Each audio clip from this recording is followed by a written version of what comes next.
1.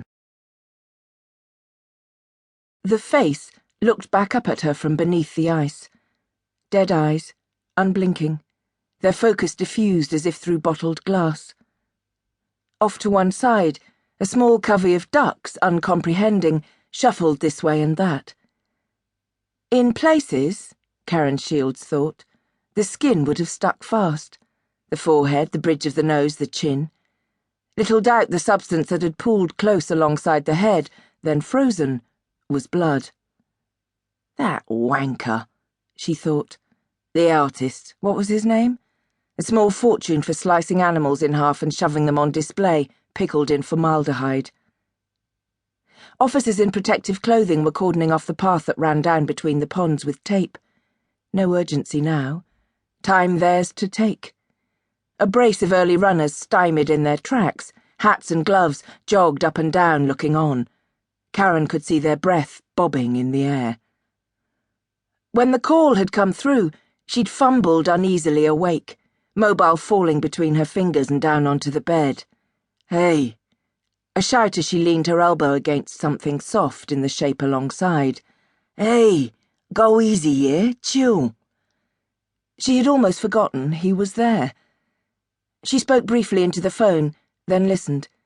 The man beside her moving grudgingly to give her room, whatever was tattooed between shoulder blade and neck starting to fade into the natural darkness of his skin. She wondered if she would pick him out again in a crowded bar, if she would want to. 20 minutes, she said into the phone. 30 tops. No way she was leaving without a shower. What's all the fuss? The man asked.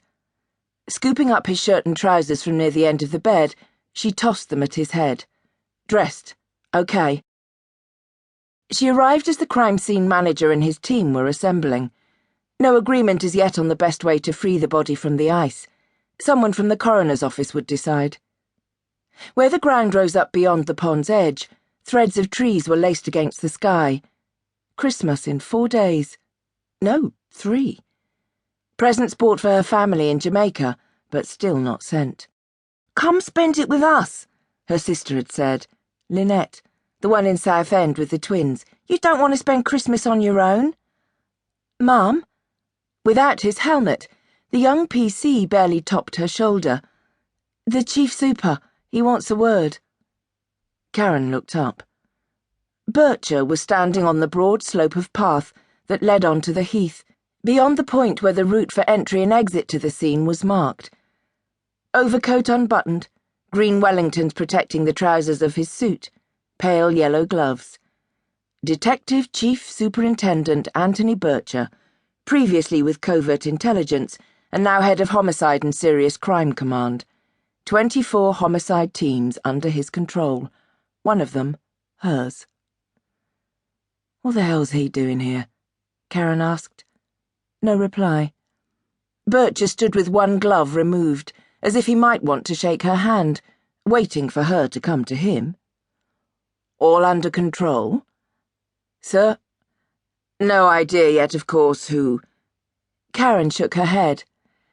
Yes, well... His gaze slipped past her, attention caught for a moment by something at the farther side of the pond. I was in the area last night, friends. Picked up the call first thing. There were more people gathering now, peering interestedly before being moved on. Cyclists on their way to work, solitary walkers, joggers, people with dogs. Too many dogs. The gravel was deeply freckled with frost.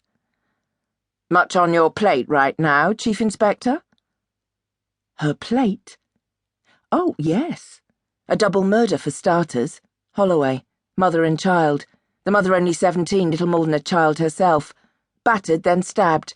Edge of a stool, underside of a saucepan, a kitchen knife, whatever had been to hand. The child, a girl, suffocated with pillows. 3 years old. The estranged father had been seen hammering on the door of the flat 2 days before. I'll kill you, you bloody bitch! Bloody kill you! The neighbours had heard it all before. Shut their windows fast, turned up the volume on the TV, made yet another cup of tea. Karen had seen it too. Too many times now.